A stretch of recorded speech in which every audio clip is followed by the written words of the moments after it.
Welcome, everybody. God bless you and happy Mother's Day weekend. Greetings to Turning Point, friends and family, and everyone that has joined us. We would prefer to be in church on Mother's Day, but in our state, that is still not a possibility. But we're going to celebrate and enjoy our mothers regardless of our circumstances. So I want to just start out with, I'm going to talk about Motherhood Mania. Mania means excessive excitement or enthusiasm, a craze, and we are crazy excited about our mothers. And we wish you the very best. Happy Mother's Day. One lady said of motherhood, it's the greatest thing and it's the hardest thing. This thing of being a mother. When we talk about this, there are some elements of being a mother that are, maybe you'll think about it in your own experience, in your own mother, in some other mothers that you may have known, and even in the biblical examples that I give to you. There are just three elements of motherhood that kind of stuck out to me. First of all, is a mother's love, a mother's sacrifice, and a mother's commitment. With the mother's love, that could be perhaps the best living illustration of God's love that we have. It's mostly unconditional. It's unstoppable. It's undeterred, unswayed, unequaled. Mitch Albom said, when you look into your mother's eyes, it is there you see the purest love that you'll find on earth. A mother's love. Much to be said about that. Then you look at a mother's sacrifice. The self-sacrifice of mothers is amazing. They put others first. They put their children before themselves. They're willing to suffer. It starts out with sacrifice, the pregnancy. You carry the child for months, the discomfort, the lack of sleep, all of those things that a pregnancy for weeks and months sacrifice. And then there's the birth, where a mother goes to basically to death's door, often to death's door, to bring forth the child.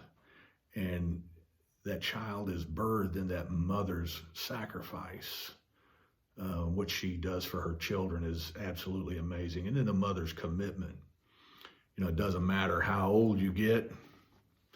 Your mom is your mom. If you're 5 or you're 75, she's still your mama, and you're still her boy or her girl. And I think of my own mother. I pay honor to you, Mom. My mom's name is Gail Fergie, and she raised several children and was just a tremendous blessing in the lives, and it continues to be in all who know her. But I look at my experience and my mom, her love was really, for me, I could say it's unconditional. It's an unequal force in my life. Her sacrifice, the sacrifice of mother, the sacrifice of my mother to raise us kids, to do what she needed to do, putting the kids first. When mothers say that the heel of the loaf of bread is their favorite piece, or the neck or back of the chicken is their favorite piece of chicken. I don't know if I buy that. I think that speaks to the sacrifice of mothers, giving everyone else all of the best and serving them, make sure everyone else is fed. And she lives basically on what's left over. There's no way that the bony back of a chicken is the best piece of chicken. But mothers sacrifice. That's what they do. And then my mom's commitment throughout my life is just, I pay homage, I pay honor to her, and thank God for her. Mothers are just hardwired to be that mama bear, that nurturer. A mother often not only takes care of her own, but she'll even take in a few strays. Neighborhood kids, nephews, nieces, cousins, church kids. It's just what a mother does. She's committed to the calling that God has placed in her life. I pay honor to some of my church mothers growing up, mentors, teachers, coaches, encouragers, supporters, all of them. And I would not have made it in my life without them. I thank God for them. Ladies like Shirley Bidinger Fayad, Jerry Villers, a prophetess in my life, Annie Alderson, Bernadetta Johnson, oh, Sister Johnson, Pearl Belcher, Luella Mitchell, Beulah Camp, just to name a few. Some of the younger church mothers that encouraged us as young people, Linda Bidinger, Tina Bidinger, Debbie Fergie, Karen Fergie, and even my sisters, Jackie and Julie. They were like little mother hens watching over me, keeping me out of trouble most of the time. They tried. Providing for me, protecting, feeding. How? Why? God just put it in them. Some would say it's a maternal instinct. I say it's just the way God made a woman to be a mother.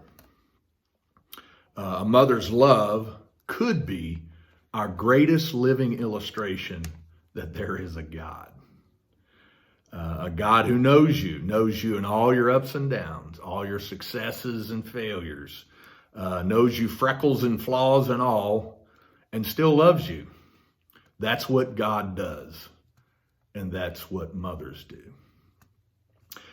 He's a God who cares about you, even when it seems no one else does care. He does. It's kind of like your mom, when you flunked the test, or you lost your best friend, or you didn't get the date, or you didn't make the team. Mother doesn't kick you to the curb. She doesn't disown you. Now, she might fuss and fume a minute or a few minutes, but in the end, a mother cares. She forgives. She consoles. She gives you a mother's embrace. Oh, a mother's hug. Screams, I love you, I'm proud of you, and you are mine. Now, I realize saying that there are some that may be listening that you do not have fond memories of your upbringing, and there's some pain related to any, parental deficiencies. I would just say that's not the way it was supposed to be. And when I talk about some of these examples of motherhood, this is the way it should have been and can be in your life moving forward. So let me give you hope there. But I want to express just some admiration that I have for some biblical mothers. Bible is full of good, godly examples of mothers. But I want to share three. One is an example in motherhood of desire, the desire of a mother. Another is an example of determination, a mother's determination and duty. And a third is an example of destiny. The first one you can read about in 1 Samuel chapter 1. Her name is Hannah. And Hannah, she was married to Elkanah. Her husband had another wife who had children, and this was a point of miserable existence for Hannah, because in those days, barrenness was considered a curse, and she did not and could not have children. So her heart was broken. Her heart was heavy. She had a desire. She was desperate for a baby.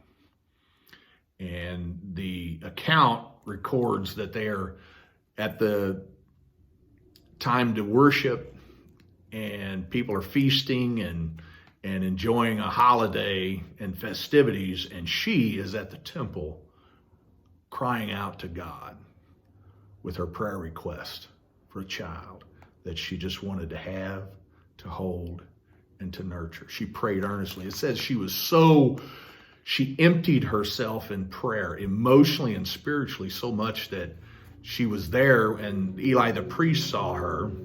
Her lips were moving, no words coming out. He thought she was drunk. But she had a desire. She made a vow before the Lord. If you will give me a son, I will give him back to you. And of course, Eli prophesied to her she would have a child. That child came. His name was Samuel. Samuel was dedicated to the service of the Lord and to the ministry, the work of the temple. In verse 27, she says, "For this child I prayed, and I have lent him to the Lord." This kid was on loan to God. Literally, they took him back after she had weaned him, took him to the temple to serve in the temple. He would become a great prophet, priest, and ruler, leader in Israel. Before there were kings, there was Samuel. And Samuel existed because of the desire of his mother, Hannah. There's something to be said about a mother's desire. Oh, to hear a mother's prayers. Abraham Lincoln said, "I remember my mother's prayer, and they always followed me. They have clung to me all my life." The world could be a much different place through the prayers of God-fearing, God-calling mothers. Our second example of a biblical godly mother is an example in determination and a mother in her duty. Her name is Rizpah. You just don't read a whole lot about her outside of 2 Samuel chapter 21. To set that up, she was a wife of King Saul. Saul was dead at this time. And 7 sons of the deposed King Saul were selected for a vengeance killing because of a broken oath. Saul had broken an oath with the Gibeonites. And as punishment and as retribution, they asked for the lives of 7 of his offspring. Among those 7 were 2 sons of Saul with this woman named Rizpah. And in verse 9 of that chapter, it says that they were hanged. It was brutal. It was graphic. Not a lot is known about Rizpah before this incident. Not a lot is said about her after, where she kind of vanishes. But verse 10 of 2 Samuel 21 cements her legacy as an epitome and an icon of motherhood. It says in Scripture that Rizpah took sackcloth after these boys, these men, her relatives, among which were her 2 sons, were hanged. Within sight of this execution, she took sackcloth and she spread it upon the rock from the beginning of harvest until water dropped upon them out of heaven, and she allowed neither the birds of the air to rest on them by day, nor the beasts of the field by night. She literally camped out on a rock, outdoors at the execution site. And most agree that she stayed there for at least 5 months. Think about that. She was helpless to prevent their death, but she was doing the only thing she could do as a mother. She stayed there and she kept off the birds of prey and the beasts of the field, trying to retain some kind of dignity in their death, loyal to her sons, even after they had been hanged. And she stayed there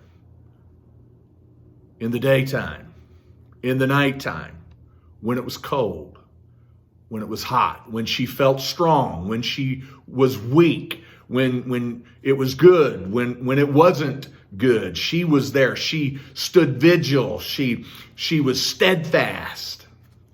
She was diligent in the duty of a mother. You talk about determined. What she did was recognized by the countryside, and they told David. It was recognized by King David. It was told David what Rizpah had done. And he came, recovered the corpses, and took that along with Jonathan and Saul, the bones of those two leaders, and gave them a proper burial.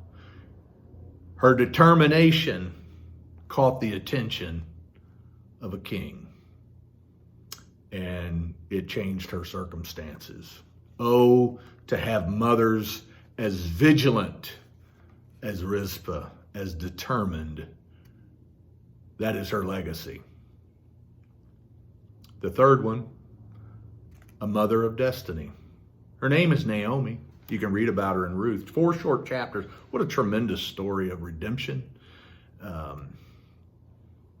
What had happened is Naomi was married, and in a tough time in Israel, they left and went to another country, an area of Moab, and she had 2 sons. Those 2 sons took wives, so she had 2 daughters-in-law in Moab. And in the course of the time they were there, her husband died, then her son died, then her second son died, and she had her 2 daughters-in-law. One of those daughters-in-law stayed there in Moab. But one of them, whose name was Ruth, said, "There's no way that you're getting rid of me that easy." She said, "Where you go, I'll go. Where you stay, I stay. Your people will be my people, and your God, my God."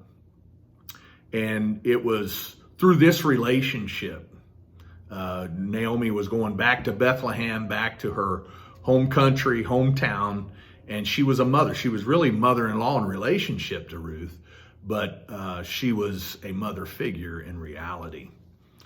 And motherhood is not just biological, it's a calling, it's a gift from God. We have many mothers and fathers that do not share our DNA, but still share our heart. And through the course of time, Naomi would mentor Ruth, and Ruth would take a husband, join herself to Boaz, and they would have a child. His name was Obed.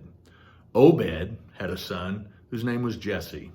And Jesse had a son who was named David. And David became what most believe the greatest monarch of the nation of Israel. Naomi is considered one of the great mothers of Israel. She mentored the great-grandmother of a king.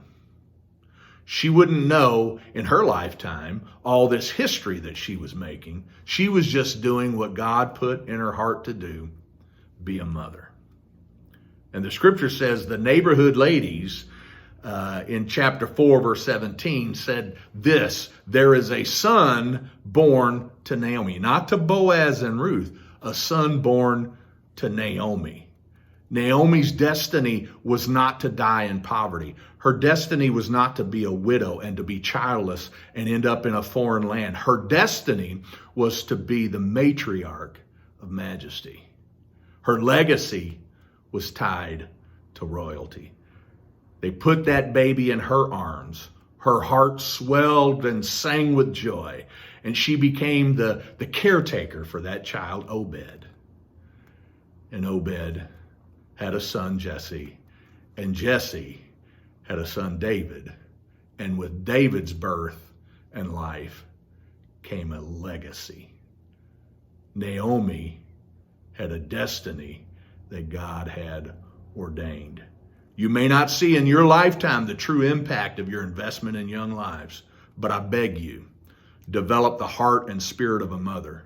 Embrace the calling of mentoring and motherhood, the destiny of families, of communities, even the destiny of nations is influenced largely by mothers. Emerson said this, "Men are what their mothers made them." There is a well-known proverb, part of a poem, that speaks to the power of motherhood. The person who raises a child has a major role in determining the character of that child. The influence of the mother has the impact on the society that will be created by the next generation. Here's the poem. You'll recognize at least part of it, a line of it by William Ross Wallace. Blessings on the hand of women. Angels guard its strength and grace.